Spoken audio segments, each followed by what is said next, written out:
Good morning. I'm Muriel Bowser. I'm the mayor of Washington, D.C. We are here at Reagan National Airport to provide an update on the tragic events of last night. I'm joined by U.S. Transportation Secretary Sean Duffy, D.C. Fire and EMS Chief John Donnelly, American Airlines CEO Robert Eisen, the MWA, the Washington Metropolitan Washington Airports Authority CEO Jack Parter, United States Senator Mark Warner, United States Senator Tim Kaine, U.S. Representative Don Beyer, as well as the Chief of the Metropolitan Police Department, Pamela Smith. And we are joined by first responders from across the Metropolitan Washington region. I speak for all of us when I say, and certainly all Washingtonians, how very sad we are for American Airlines, for the United States Department of Defense, and for all Americans for the loss of life that happened with the collision of these aircrafts. We know that includes families from across our region as well as in Kansas and across the country. This morning we all share in a profound sense of grief. I do want to thank the first responders who acted quickly last night, who ran towards danger, went into a very frigid river, and have worked throughout the night. Chief Donnelly reported in last night's briefing that we have a strong mutual aid agreement in our region, and those teams have worked together throughout the night in really tough and heartbreaking conditions, and we should all thank them for their heroic efforts. So we'll have several updates today. I'm first going to turn to the Secretary of Transportation, Sean Duffy, and then you will hear directly from Chief John Donnelly with a situational update. Thank you, Mayor. Again, Sean Duffy here, Secretary of Transportation. We wish we were gathering for different purposes today. I just want to let you know that the Department of Transportation, the FAA, along with the White House, President Trump, local, state, and federal partners, all working together on this incident in unison. I couldn't be prouder of this team that's been assembled, working tirelessly. Mayor, I want to thank you specifically for your work. A few details I'd like to give all of you, and some of you reported this, but last night, if you live in the D.C. area, you would know that this was a clear night last night. The helicopter was in a standard pattern. If you live in the D.C. area, you'll see helicopters up and down the river. This flight pattern is seen oftentimes when you live in D.C. This was a standard flight pattern last night as well. The American Airlines flight coming into land was in a standard flight pattern as it was coming into DCA. So this was not unusual with a military aircraft flying the river and aircraft landing at DCA. And again, if you live in the area, you'll see that frequently with those two aircraft working together. As many of you have reported, we have located the two aircrafts. The fuselage of the American Airlines plane was inverted. It's been located in 3 different sections. It's in about waist-deep water, so that recovery is going to go on today as that recovery takes place of the fuselage of the aircraft. NTSB is going to start to analyze that aircraft, partner with the FAA with all the information we have to get the best results possible for the American people. I would just say that safety is our expectation. Everyone who flies in American skies expects that we fly safely, that when you depart an airport, you get to your destination. That didn't happen last night. And I know that President Trump, his administration, the FAA, the DOT, we will not rest until we have answers for the families and for the flying public. You should be assured that when you fly, you're safe. Thank you.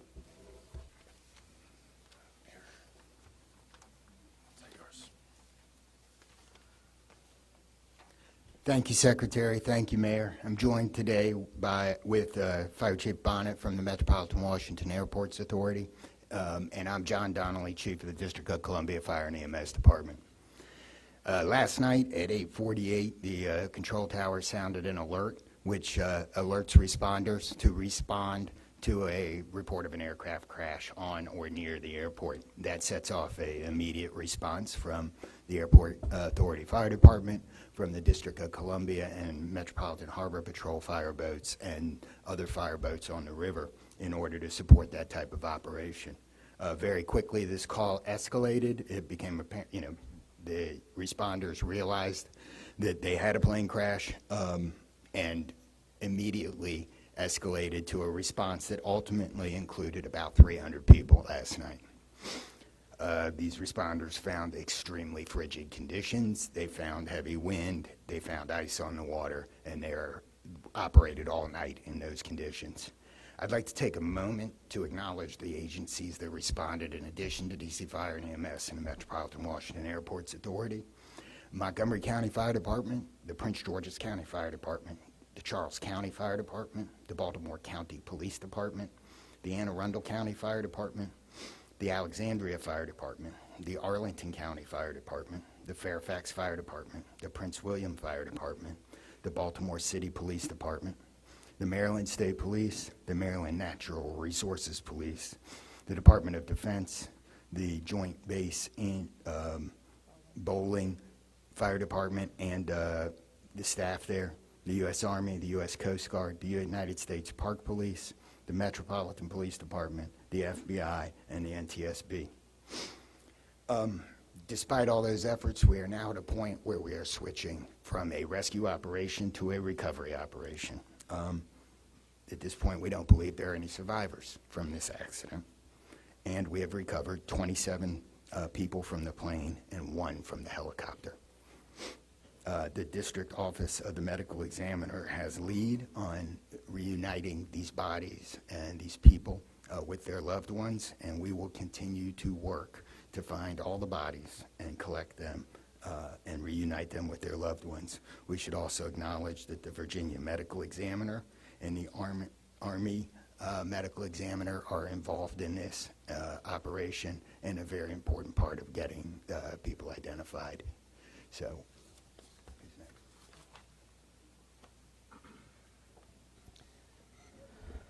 Our hearts are certainly with all of the crew in American Airlines, and we'll hear from CEO Isom. Thank you, Mayor. Good morning. I'm Robert Isom, the CEO of American Airlines. I want to express my sincere condolences for the accident that happened at DCA last night. We're absolutely heartbroken for the family and loved ones of the passengers and crew members, and also for those that were on the military aircraft. Our focus right now is doing everything that we can to support all of those involved and also the PSA Airlines team. This is devastating. We are all hurting incredibly. We urge any family and friends looking for information about their loved ones to call our designated helpline, and that's at 1-800-679-8215, 1-800-679-8215. And here's what I can share at this early stage. American Eagle Flight 5342, operated by PSA Airlines, traveling from Wichita, Kansas to Reagan National Airport, was involved in an accident just before 9 p.m. local time on final approach into Reagan National. It collided with a military aircraft on an otherwise normal approach, and at this time we don't know why the military aircraft came into the path of the PSA aircraft. Flight 5342, a CRJ 700, was under the command of 4 crew members. It carried 60 passengers, as you know, for a total of 64 people on board. In addition to local resources already here in DC, American Airlines has activated our care team, and that's a group of specialists that are trained to support these types of responses. These team members are on site or arriving soon, And additionally, we have members of our GO team that are on ground here in D.C., and they're being deployed with resources to do everything that we can to take care of the needs of the families and the loved ones of the passengers and crew members. And that is our sole focus. And we're so grateful for the first responders. They've been working through the night, courageous efforts. And we're actively working with local, state, and federal authorities on emergency response efforts and closely coordinating with PSA Airlines as they cooperate fully with the NTSB on the investigation. I know that there are many questions, and at this early stage, I just won't be able to answer many, but we'll provide additional information as it comes. Thank you. I want to introduce the Metropolitan Washington Airports Authority CEO, Jack Potter. The authority manages Reagan Washington National and Dulles International. Good morning and thank you, Mayor. First, let me begin by expressing our condolences for all the victims of this flight and for their families. There's a lot of grieving going on, and so we're very sympathetic to that.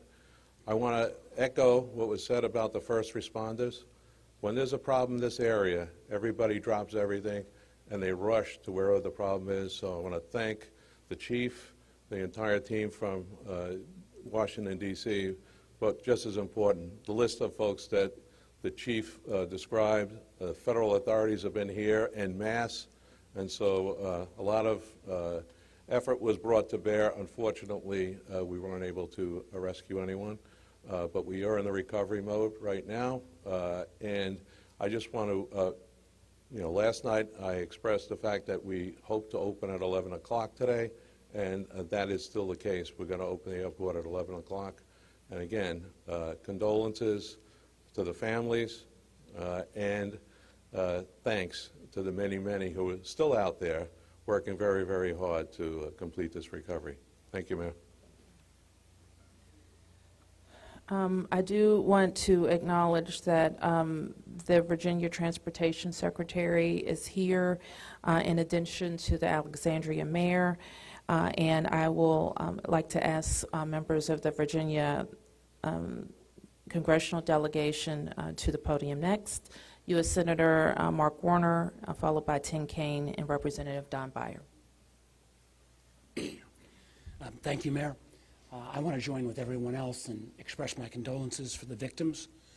For folks who don't live in the DMV, we are made up of a lot of jurisdictions. Reagan Airport's in Virginia. Across the river we have Maryland, obviously the district, but as been indicated by the chief, when tragedy happens, all those distinctions between the various jurisdictions and our federal partners all disappear. And I want to again thank all the first responders. On a personal note, I'll just add that literally I now know I was coming back from the district from a dinner to my home in Old Town Alexandria. And while I did not see the collision, I wondered, I'd never seen this many red lights streaming towards the airport and across the river in Maryland about this time. My phone started blowing up, and I realized that this accident had taken place. There'll be a time to figure out. I know NTSB will have a briefing later in the day. But to the victims, our condolences. To the first responders, our thanks. Sorrow, thanks, and questions. So sorrow, as all have expressed, to the crew, to the passengers, to the soldiers, to their families, to their friends, to their loved ones, to people who are still trying to get information and unsure whether their loved ones have been lost. We offer our profound condolences to them and our sorrow for this tragedy. Thanks, I'll echo, Mayor, what you began with. When you see a challenge like this and you see people from so many different agencies, local, state, federal, with different uniforms, different badges, but working in such a coordinated way, even in the midst of a tragedy, it does give you a sense of appreciation and pride in people's willingness to come to the danger and work together. And I started to see that as a local official 30 years ago in Richmond, and definitely have seen it here. And then finally, questions. There are going to be a lot of questions, obviously, a lot of questions. And that's what the NTSB's job is to be an independent investigator of incidents like this. And they are here. We were in dialogue with them earlier today. They've been here since they got the alert, and they will be doing the work and playing lead in answering the many questions that we have. And that's as it should be. It's not a time to speculate. It's a time to investigate and get answers to the questions we need, and I have confidence that will be done. Thank you. Following up on the Senator, I think grief, thanks, and service, with millions and millions of Americans traveling every year, we are all grieving, knowing that it could have been our loved ones, it could have been us. And our hearts go out to all those who have lost folks. In a most partisan place, also, I'm really thankful that Democrats and Republicans, people from all over, have come together to try to make sure that people are served. As the local representative, I want the families to know that our office is available to serve you in any way we possibly can through this time of grief and transition and loss. And then also just note that we're deeply grateful for the people who risked their lives last night on a moment's notice and spent the whole night on the river in the ice and the wind, serving us. And then finally, as Senator Kane, Senator Warner noted, after the NTSB investigation, we've got to make sure that at the federal level and with the support of Virginia, Maryland, D.C., we're doing everything we can to make sure this does not happen again.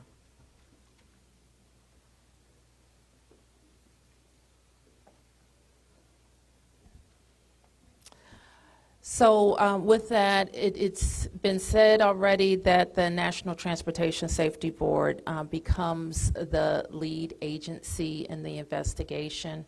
Our jurisdiction in D.C., where the crash occurred over the river, concludes as we, in the leadership role of the Unified Command, as we shift to a recovery effort. We expect the National Transportation Safety Board to provide briefings to the press later in the day. So at this point, we can take a few questions. Yes? Can you say without a shadow of a doubt that people are safe to fly? What we can talk about today is what happened here with the collision of these vehicles. We said what we know, and that the National Transportation Safety Board continues to investigate. I don't know that any of us have been briefed on anything that would suggest any other aircraft are implicated. Yes? You're still missing 30-plus people in the water. What are some of the challenges in recovering them right now? Chief? So the rescue operation, or the recovery operation, goes on. It's a lot of touch and feel in the different parts of the plane or in the helicopter, and the crash area is a little spread out, so we've got some work to do. And I think it's a pretty normal type of situation. I don't think it's extraordinary. How spread out is this debris field? So the wind started blowing last night, so we've had debris travel from the airport down as far as the Wilson Bridge. Mile-wise, how far is that? I couldn't tell you. Less than a mile. This is a question for CEO Carter. You're going to open the airport at 11 o'clock this morning. How are you going to do that? And what impact is that going to have on operations, on passengers, on people's anxiety? How are we going to do this? Well, we're going to open the airport at 11 o'clock. It's safe. We've worked with all the federal agencies, FAA, and you know, it's been determined that we can open that airport safely. The recovery effort that's on our property is on the waterfront. Our primary runway, 119, will be open. It's away from any activity.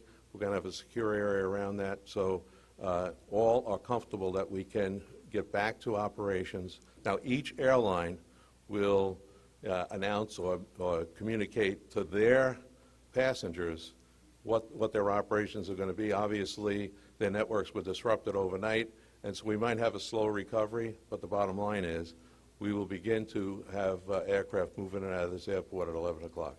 Okay, so 1, 2, 3. Has the flight recorder been recovered? I don't think we can say anything about what's in NTSB's purview. You mentioned the airport opens 3 hours from now. There's a lot of helicopter traffic from the military, U.S. Park Police, and all that. Will helicopters be flying right through here as well, beyond the recovery efforts? I don't know the answer to that. Jack, do you have anything to add? We don't have anything to add about that. Yes. This is for Secretary Duffy. Can you reassure Americans that the U.S. still has the safest airspace in the world? So the question is, can I guarantee the American flying public that the United States has the most safe and secure airspace in the world? And the answer to that is absolutely, yes, we do. We have early indicators of what happened here, and I will tell you with complete confidence, we have the safest airspace in the world. When it comes to informing these families who probably lost their loved ones, what does that look like so far? Have any of them been informed? The flight manifest, is there any details you can provide on that front? Can you add anything? All I can say is that we have published the 1-800 number. We have family assistance centers set up here in DCA. We do in Wichita as well. I'm not at liberty to give the number of families that have been that have used those services, but we are making that use. We have over 100 team members that are either here or on their way that are specially trained to work with family members, handle travel arrangements, hotel arrangements, incidentals, to make sure that we're taking care of people in any way that they can, as you know, as our teams are hurting and suffering, and as our passengers and their families need assistance. We're doing everything we can. I don't have any more information on that right now. Chief Donnelly, can I ask you to describe the next phase of the investigation? How confident are you that you'll be able to recover all 67 of these bodies? And can you speak to some of the debris that's also being pulled out of the river? We understand there are some suitcases, some other things that have been pulled out from the river. And I would like to ask anyone here, perhaps the Transportation Secretary or Mr. Eisen, if we know anything about these victims, age ranges, nationalities, anything of that nature. So the next phase of this operation is going to be led by the NTSB. All of us are working together, though, to search the area and to find the victims. I'm confident that we will do that, and that will take us a little bit of time, though. It may involve some more equipment. As far as the things being collected, I don't have personal knowledge. I know that we have been collecting debris that you would expect to see from a plane. Anything about the victims? So the question is about the victims. The NTSB is going to lead that portion of the contact with the victims. I believe American is going to be involved with that as well, and so will the FAA and the Department of Transportation. Secretary Duffy, we're going to take some questions over here. 1, 2, 3, 4. For Secretary Duffy, the flight path that the helicopter was on, is that a common flight path, and is it normal for helicopters to get clearance to cut across busy push path? So I don't know if you all could hear the question. It's a question about the flight path of the helicopter. I don't want to go into too much detail about the information we have from the FAA, but obviously it is not standard to have aircraft collide. I want to be clear on that. But prior to the collision, the flight paths that were being flown from the military and from American, that was not unusual for what happens in the DC airspace. And as this investigation moves forward, we will be able to provide more information to you about the details of that statement. I wanted to follow up on that question regarding the flight path. You said it's standard. So can you speak to the conversations with air traffic control? Were there blind spots here? So the question is, were there blind spots with air traffic control? I don't want to make statements about that. I don't lead into that answer. But again, I think whether it was air traffic control, whether it was military aircraft, helicopters, or the American flight, everything was standard in the lead up to the crash. Now, obviously, something happened here. You'll get more information and more details as this investigation moves forward. We'll learn what happened. But again, those who live in the D.C. area, we see military helicopters fly up and down the river. It's a standard path that they fly. They're used to aircraft landing at DCA, and there's a procedure in place because this happens every day. Something went wrong here. I look forward to the time and point when we can give you that information, but I don't want to comment on that right now. Senator Kane, Senator Warner, you all have been, very vocal about your concerns about busy runways here, air traffic. I know it's still early in the investigation. I'm just curious, any steps that you all plan to take to address that? We have raised this issue continuously. We've got very busy airspace. I think we will ask questions, but at the appropriate time. We are in this period right now where families are still being notified. We're trying to figure out what happened. There'll be time for those discussions, I think. Yeah, I'd just say the same thing. We've been pretty plain about our concerns, but it isn't a good time to speculate right now. We have faith that the NTSB will provide the answers about this. Okay, you fourth here, and I'm going to take three in the middle, and then we're going to have to wrap. 1, 2, 3 after this young man. Thank you, appreciate it. Chief, I know, again, I can imagine it must be traumatic for your first responders to have to deal with this. How are they doing right now, and are you all going to be offering any services to help them as they process this? So thank you for the question. Our first responders are resilient people, but yes, this call will be hard for them. Our peer support teams are already engaged with the responders, and we'll be following up on that to make sure that they're okay. But I think the concern is real. What kind of communication was it between the helicopter and the tower, the plane and the tower, and the helicopter and the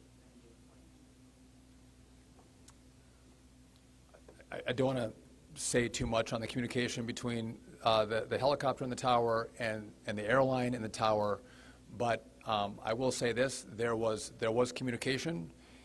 It was, I would say, standard communication. So there was not a breakdown, if that's your question, in communication between the military helicopter and the American Airline flight. There was communication between the aircraft and the tower. Was the plane aware there was a helicopter in the area? I would say the helicopter was aware that there was a plane in the area. You mentioned that, so the president, you said yesterday he called into the briefing room. Has he returned to the briefing room since then? Have you spoken? Also a question about the National Security Advisor, Mike Walsh, he's saying that there was 30 bodies that have been recovered. That he just said that at the White House. Curious, I know you're in this press right now, so that's hard for you to update, but I do have a question on posing.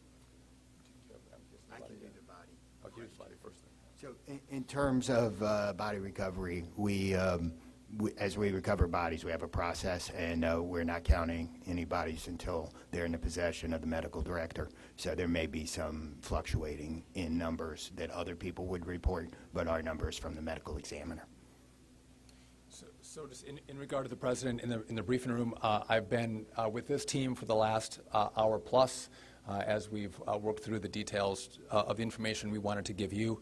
But it is my understanding that either this morning he was going to be in the Situation Room, or the Situation Room is obviously briefing the president. He has been kept in full appraisal of what is taking place. Okay, last two, you, and you ma'am, first. You mentioned that the aircraft was on a standard flight pattern. Just curious, when the airport opens at 11 today, will planes be on that flight pattern again, or are they being directed to fly a different flight pattern? Jack, do you want to? Okay. Well, I mean, safety is paramount, and I don't have that information quite yet from the FAA, so I don't want to provide an information I don't want to provide an answer or inaccurate information on what routes will be flown out of DCA. Okay, last one. Two questions really quickly. What do you know about the experience and history of the pilots of both the American Airlines plane and the Army Black Hawk helicopter? And then for Secretary Duffy, last night the president had said that this could have been prevented and questioned why air traffic control didn't tell his helicopter what to do. Is that something that investigators have determined should have happened in this situation? So do you want to? Quickly, Secretary. Just just quickly, I don't have a lot of information to release, but these were experienced pilots. I know that the captain had 6 years with PSA, or almost 6 years with PSA, and the first officer almost 2 years. Again, standard approach, and that's about all I can say. Thank you. In regard to the military, I don't have information in regard to the experience of the military pilots. I would just note that this was classified as a training mission. Sometimes people could think that a training mission is someone who is inexperienced in the cockpit. We call these missions that are flown in the D.C. area as our pilots are getting hours in experience training missions. So don't read into that we had how many hours the pilots on the military aircraft had. And you had another question for me that was. Last night, the president had said Yep. that this could be prevented, and also that air traffic control, questioning why they may not have communicated with the helicopter telling them what to do. We are going to wait for all the information to come in from this vantage point, but to back up what the president said, what I've seen so far, do I think this was preventable? Absolutely.